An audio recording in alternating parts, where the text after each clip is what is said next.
Em nome do Pai, do Filho e do Espírito Santo. Amém. Então vai explicar aqui Santo Afonso Maria de Ligório sobre a autoridade de um concílio ecumênico. O padre vai explicar brevemente o que é um concílio ecumênico. É um concílio que normalmente é convocado por um papa. Nos velhos tempos, o imperador podia convocar um concílio, mas sempre tem que ter a autorização de um papa para que ele aconteça. E deve ter a presença do papa ou alguém com a autoridade dele que o represente. Por exemplo, nos velhos tempos, concílio de Niceia, de Constantinopla, o papa não estava presente, mas havia um representante seu lá, com a sua autoridade presente lá. Chama ecumênico porque esse concílio vai obrigar a igreja inteira. Não é ecumênico porque vai ter um budista, um macumbeiro, um espírita, não é nesse sentido. É no sentido que as decisões desse concílio em matéria de fé ou moral vai obrigar a toda a igreja, tanto do Oriente como do Ocidente. Então vamos seguir aqui Santo Afonso. A fé é necessariamente uma. Só há uma fé. Porque ela é companheira inseparável da verdade. A verdade é uma e a fé é uma também. E como a verdade é uma, é impossível que não seja a fé também uma só. Segue-se disto que nas controvérsias sobre os dogmas de fé sempre foi e será necessário que tenha um juiz infalível. O primeiro elemento, não é o que meus devaneios, o que está na cabeça do Padre Neves, nossa posição pessoal, não é isso. É um doutor da igreja que está a dizer que necessitamos de um juiz infalível, e o nome dele é Papa. Não é o padre, não é o bispo, não é o teólogo, não é o grupinho, não é a dona fulana e nem o seu cicrano. O único juiz, da mesma forma que a fé é uma, a verdade é uma, há um só juiz nessa terra com as vezes de Cristo, chamado Papa, que pode julgar infalivelmente em matéria de fé e moral. Então, quando há controvérsias, vamos a uma controvérsia relativamente recente. Se Nossa Senhora foi ou não para o céu de corpo e alma, Assunção. Desde Nosso Senhor até o reinado do Papa Pio XII, que descansa em paz, amém, todo católico acreditou que a Santíssima Virgem subiu aos céus de corpo e alma, porque é uma verdade de fé. Agora, se ela morreu, se ela não morreu, quando foi, como aconteceu, discutiram séculos. O mesmo Imaculada Conceição. Nenhum católico em sã consciência acreditou em algum momento que a Santíssima Virgem teve pecado. Nunca. Agora, como ela foi preservada, como se deu a Imaculada Conceição da Santíssima Virgem Nossa Senhora, isso foi discutido por séculos. Aí nós temos os dominicanos, por exemplo, famosos, que explicavam meio assim, completo, estranho, e outros, os franciscanos, jesuítas também, que defenderam a ferro e fogo a Imaculada Conceição, como foi definido depois como um dogma. Aí, a partir de uma definição dogmática, nós temos a verdade de fé, como sempre tivemos, e agora como se deu a Imaculada, como se deu a Assunção, todos estão obrigados a acreditar no que foi definido. Aquelas opiniões, sugerências, sugestões e todas as elucubrações caem por terra. Se limita ao que está numa bula, ao que está numa encíclica sobre o tema definido da parte do Sumo Pontífice. Então será necessário, seguindo aqui Santo Afonso, que tenha um juiz infalível. a cujo falho todos devem se submeter. Então nós temos uma fé uma, a verdade é uma, e há um juiz que em matéria de fé e moral, porque a moral deriva da fé, ele pode e às vezes deve definir, e todos os que estão na verdade, todos que professam a fé, devem obedecer. Então eu não posso acreditar, sem perder a fé, que Nossa Senhora teve pecado em algum momento. Eu deixo de ser católico, porque é um dogma. Sempre foi um dogma, mas a partir da definição, como ela imaculada foi preservada pela aplicação antes da paixão de Nosso Senhor, assim que ela entra no plano da redenção. Eu tenho que crer deste jeito para ser católico. Por exemplo, a razão disto é clara, diz aqui Santo Afonso. Se tivera de atender ao juízo de cada fiel, como pretende os sectários, por exemplo, os protestantes, que acham que tem o Espírito Santo, cada um tem o Espírito Santo, e cada Espírito Santo em cada um diz uma coisa diferente. Complicado esses Espíritos Santos, que não é o de Deus. A mesma coisa entre nós. Eu acho que ela foi assunta porque um anjo carregou ela. Não, eu acho que ela foi assunta porque não sei que coisa. Ela entrou no carro de Elias e foi para o céu. Não, como ela foi assunta, eu tenho que crer tal qual está na bula da definição do dogma, por exemplo. Não o juízo, eu acho. E aqui, inclusive, se houver uma aparição ou uma revelação privada que vá contra o dogma, nós não podemos aceitar. Porque uma revelação privada e um dogma não tem autoridade infalível. Por isso a igreja julga as aparições. Isso é impressionante. Se uma aparição falar ao contrário a uma bula, um dogma, essa aparição não é verdadeira. Porque as aparições não são infalíveis. Mesmo que se trate de Jesus ou de Maria, ou de São Pedro ou de São Paulo. É o Papa, em vida. Não é que vai descer o espírito de Pio XII e vai nos dizer uma coisa. Não serve. Tem que ser um Papa de carne e osso, sentado no trono de São Pedro, que diga a todos com autoridade: é assim que ela foi assunta, é assim que ela é imaculada, tal. E quem pensar o contrário incorrerá na indignação de São Pedro e São Paulo. Lembrando que um tem duas chaves para dar um jeito na gente e o outro uma espada. A indignação de um e de outro será cruel. Em todo caso, justa e necessária. A missa entra nisso. Nós rezamos a missa segundo o rito de São Pio V, não é porque a gente acha mais bonito, é mais bonito, por favor. Mas está dogmatizada. São Pio V disse que quem se atrevesse a mudar o rito, não acrescentar santos ou uma cerimônia ou simplificá-la, mudar o rito, vai incorrer na ira de São Pedro e São Paulo. Aí pobre de Paulo VI. Porque ele que mudou o rito, que deixou de ser a missa de sempre para ser uma missa nova. Isso está blindado a partir deste ato de São Pio V até a consumação dos séculos. Ninguém pode mudar nada. Então a razão disto é clara, e se tivesse de atender a juízo de cada fiel, como pretendem os sectários protestantes, por exemplo, ademais de ser um meio contrário às divinas escrituras, seria também contrário à razão natural, pois que é impossível unir as opiniões dos fiéis. É difícil, hein? A democracia é complexa. Cada um tem a sua opinião, cada um acha que está certo e a verdade nunca prevalece. Imaginem os senhores em matéria de fé e moral. Uns iam acreditar que a Santíssima Trindade tem 4 pessoas, outros iam pensar que tem 5 e é 30, porque quando achamos, devaneamos. Complicado.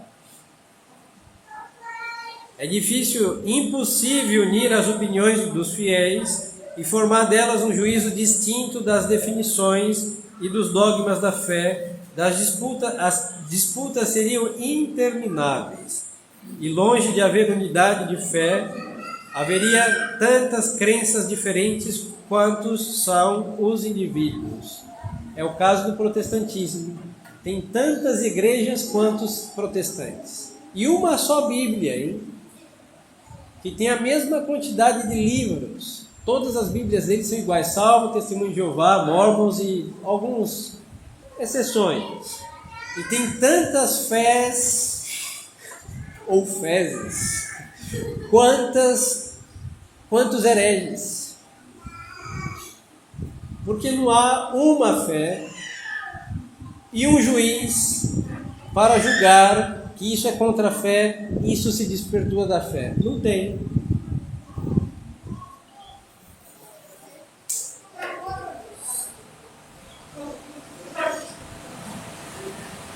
Tantas crenças diferentes quanto são os indivíduos. Para assegurar, pois, as verdades que devemos crer, não bastam as Escrituras, diz aqui Santo Afonso. É um doutor da igreja, hein, pelo amor de Deus. Porque os senhores sabem que mesmo tendo uma só Bíblia, cada um vai entender do seu jeito. E às vezes do jeito que for entendido por um ou por outro, vai se distanciar, inclusive da própria coisa, da própria passagem que está sendo lida pelos mesmos. É a história do protestantismo que acabamos de mencionar. Então, para nós, o livro em si, por santo, sagrado que seja, não basta. Nós não somos a igreja do livro, nós somos a igreja do Verbo encarnado, dizia São Bernardo. É verdade. O Verbo, a palavra de Deus que é viva, não se limita somente ao escrito. Então precisamos de uma autoridade que continue preservando essas escrituras, que também das nossas elucubrações, devaneios, freie, dizendo isso está errado, isso está certo, mas tem porém. E esse homem é único, chama Papa.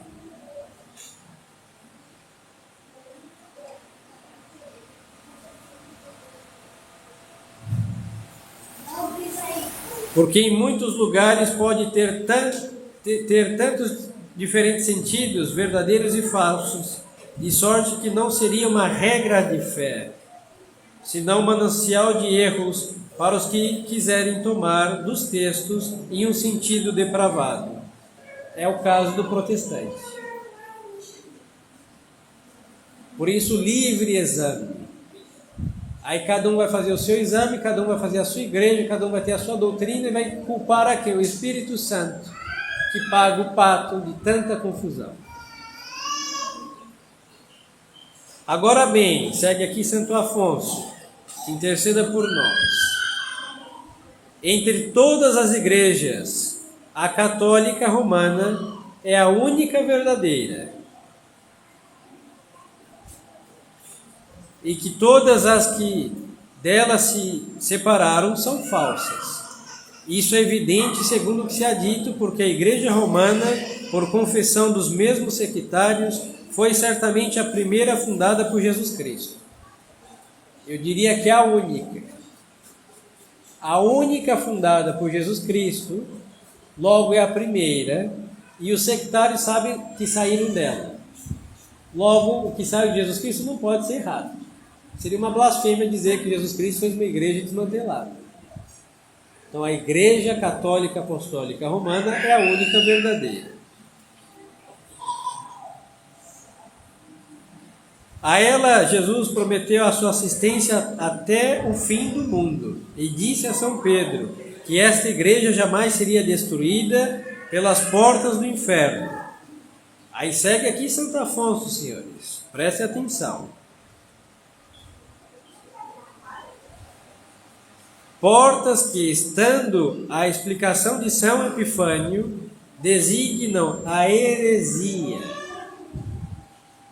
Se a Igreja Católica ensinasse a heresia alguma vez, uma só, ela não seria a Igreja de Cristo. Uma só. Se a Igreja Católica ensinasse uma imoralidade, a Igreja, não o padre depravado ou bispo desmantelado, a Igreja não seria a Igreja de Jesus Cristo. Então, por portas do inferno, segundo São Epifânio, que interceda por nós, designam as heresias e aos hereges, heresiarcas. Por conseguinte, em todas as dúvidas sobre a fé, devemos referir-nos às declarações desta Igreja, submetendo nosso juízo ao seu por obediência a Jesus Cristo, que nos manda obedecê-la, como ensina São Paulo. A Igreja, pois, nos instrui por meio dos concílios ecumênicos. Então, os senhores estão vendo o raciocínio de Santo Afonso. Há uma só fé, há uma só verdade, há um só juiz capaz de julgar em matéria de fé e moral. Nós não podemos devanear em achismos e suposições. Temos que remontar às sentenças desse juiz. E aonde as encontramos? Num concílio ecumênico.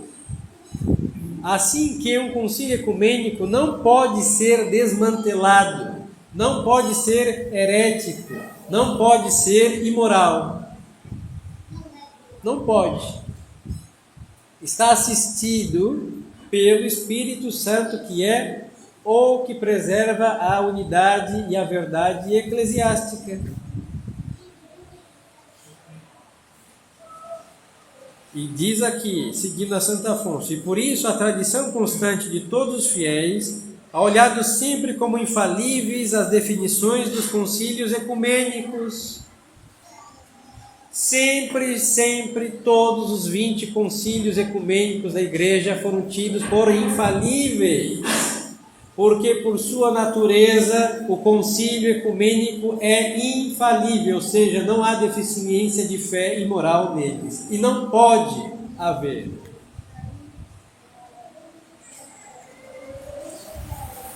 E como os hereges, aos que é querido submeter a elas, deste número foram os luteranos, calvinistas, que pretenderam que não eram infalíveis os concílios gerais. Assim que os primeiros a pensar que um concílio ecumênico geral, que é a mesma coisa, não era infalível, foram os próprios hereges. É o que diz Santo Afonso. Um católico nunca falou, Nicéia é ecumênico, mas não é bem infalível, e criticou o concílio de Nicéia. Não pode.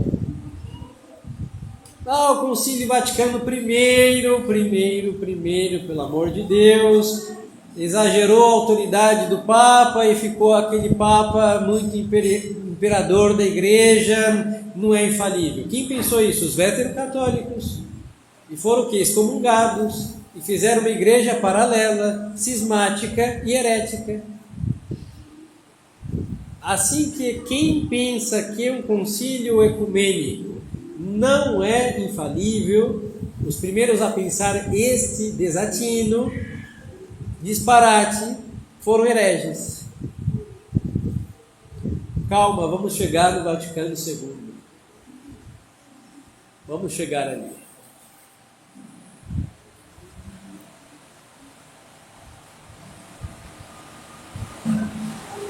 E aqui, como falava o infeliz e maligno Lutero, no artículo 31 das 40 proposições condenadas por Leão X, que ele não reconhecia a infalibilidade dos concílios ecumênicos.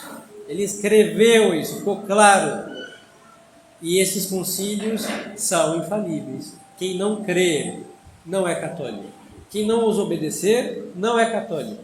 Quem os questionar deixa de ser católico.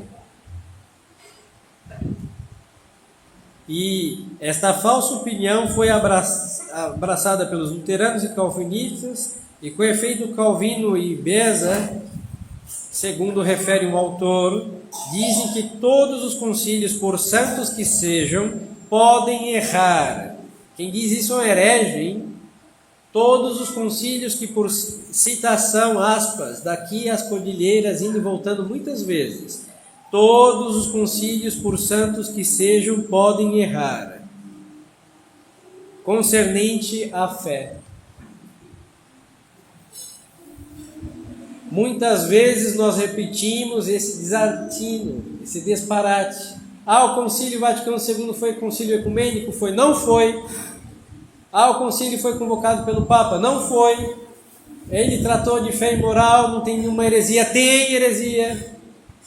Dele vem a apostasia das nações, vem a apostasia dos católicos, vem o maior número de protestantes, principalmente nesse país assolado pelos protestantes.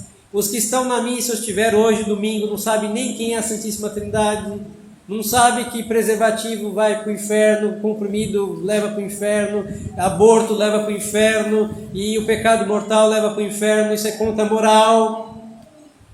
Mas o concílio não ensina isso. Ensina. Controle de natalidade.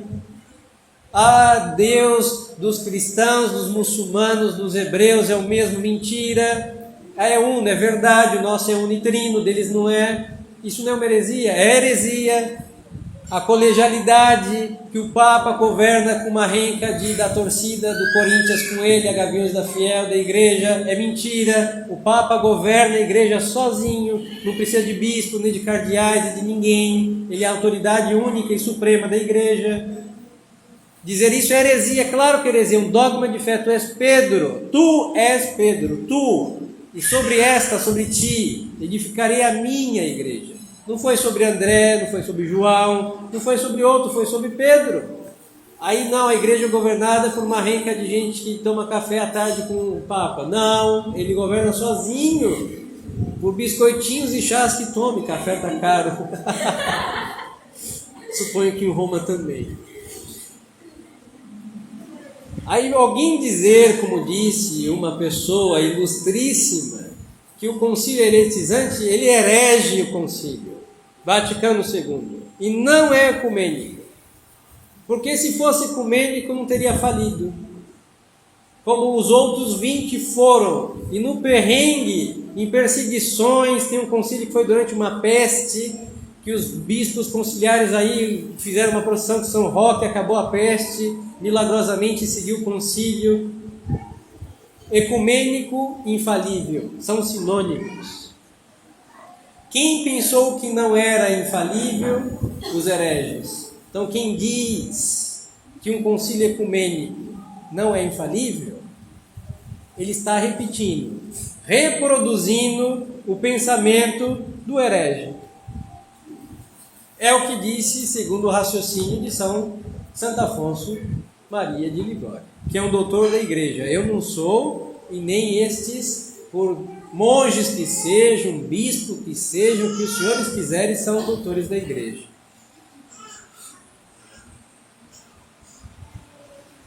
Porém, a faculdade de Paris, aqui diz Santo Afonso, censurando o artigo 31 de Lutero, declarou que certamente o concílio reunido, ele não pode errar em matéria de fé e de moral. E em verdade, é demasiada injustiça negar a infalibilidade dos concílios ecumênicos. Palavras literais de Santo Afonso. É injusto. É reproduzir, repito, insisto, persisto, é reproduzir o pensamento dos hereges. O católico, diante do Vaticano II, vai dizer, não é um concílio ecumênico, porque faliu. Aí vão dizer, mas padre, o seu raciocínio é muito simples. Senhores, a verdade é simples. É simples. O que é complexo e cheio de arame farpado o erro. É complexo o erro. Então, olhar um concílio que destruiu a Santa Missa pode ser assistido pelo Espírito Santo? Jamais. Um concílio que destruiu a Santa Missa pode ser movido pelo Espírito Santo? Jamais. Um concílio que destruiu o sacerdócio pode ser movido pelo Espírito Santo? Jamais. Então eu posso chamar de Conciliábulo Vaticano II. O segundo fica só porque estamos concedendo que, mas seria primeiro, porque foi o único conciliábulo ecumênico, entre aspas, ecumênico, dentro da Santa Igreja com 2000 anos de existência. Assim que é um ponto de fé, seguindo Santo Afonso, não pode errar os concílios ecumênicos no relativo aos dogmas e preceitos morais.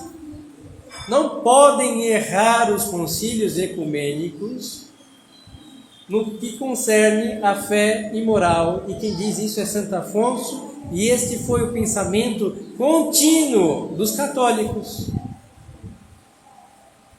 Aí ele vai dar aqui, se prova primeiro, pelas divinas escrituras, disse Jesus Cristo, onde 2 ou 3 estiverem congregados em meu nome, eu estarei lá. Aí os senhores imaginem, opa, vamos colocar aqui 500 bispos, unidos em nome da verdade, para condenar o erro. Jesus Cristo está ali, a sua presença impedirá que o espírito humano fale mais forte que o Espírito de Deus, a assistência do Espírito Santo. Segundo,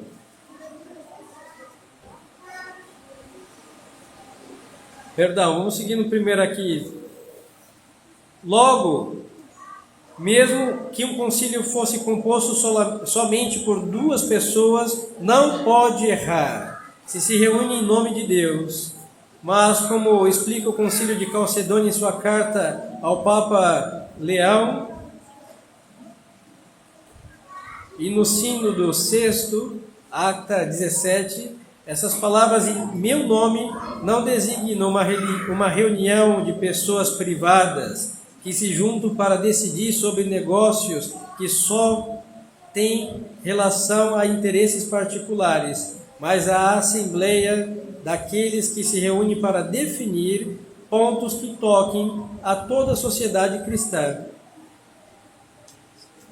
Então, aqui, por exemplo, tem gente também complexa, que querem escolher um papa, que querem ser os cardeais sem nomeação, que querem consertar o que está desmantelado. Não pode.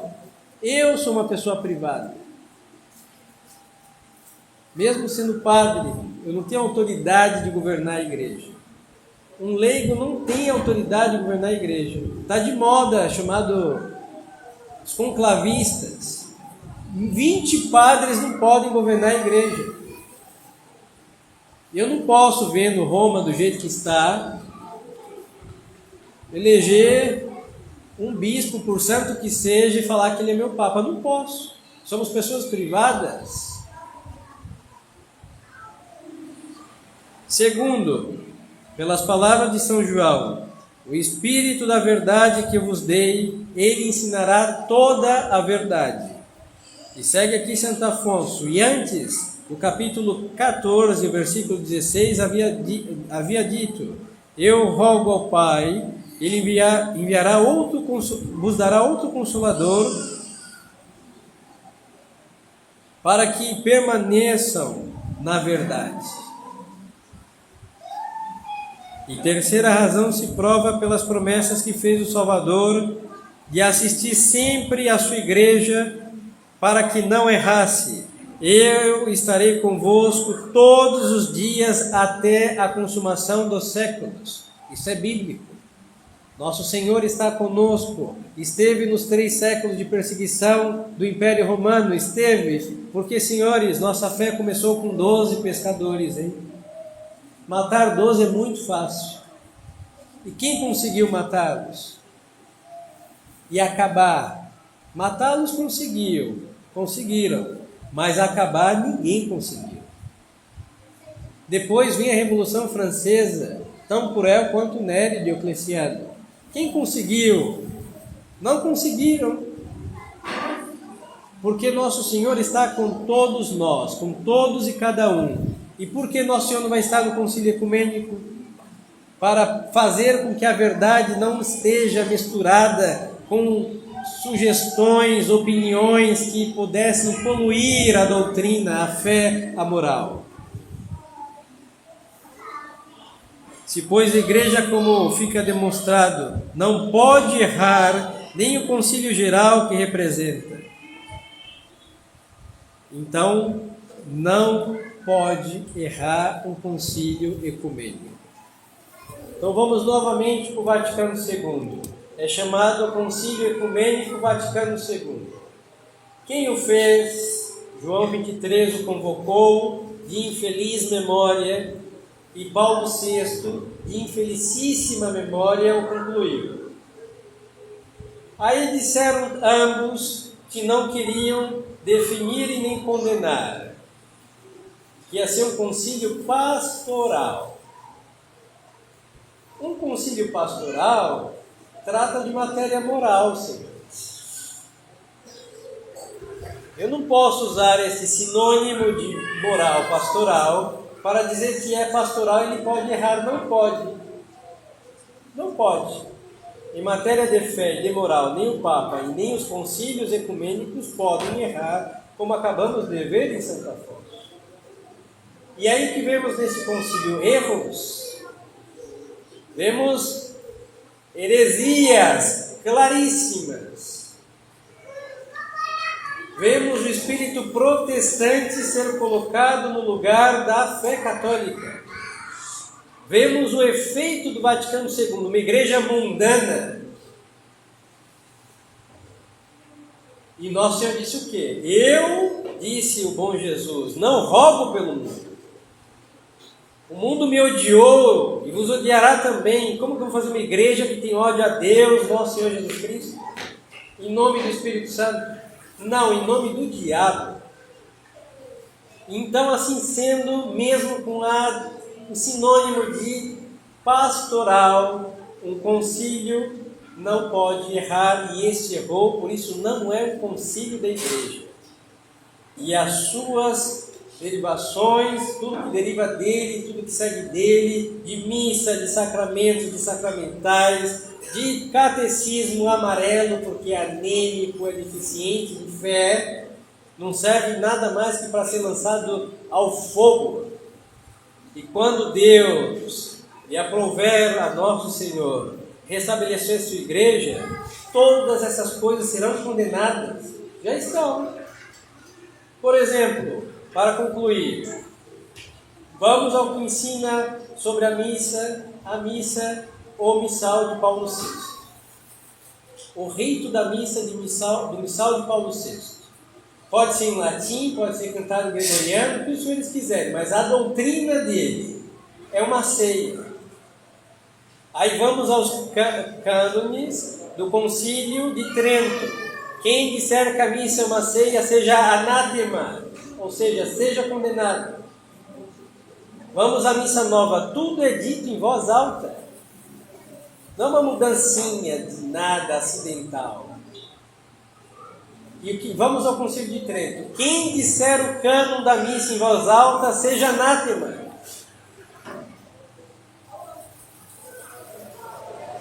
Então nós estamos vendo um concílio ecumênico, com aspas entre concílio ecumênico, que desacredita um real e verdadeiro concílio ecumênico, dizendo e fazendo o contrário, e isso ser chamado de católico. Se nós pensássemos isso, nós íamos contradizer a primeira razão de Santo Afonso, que a verdade é uma.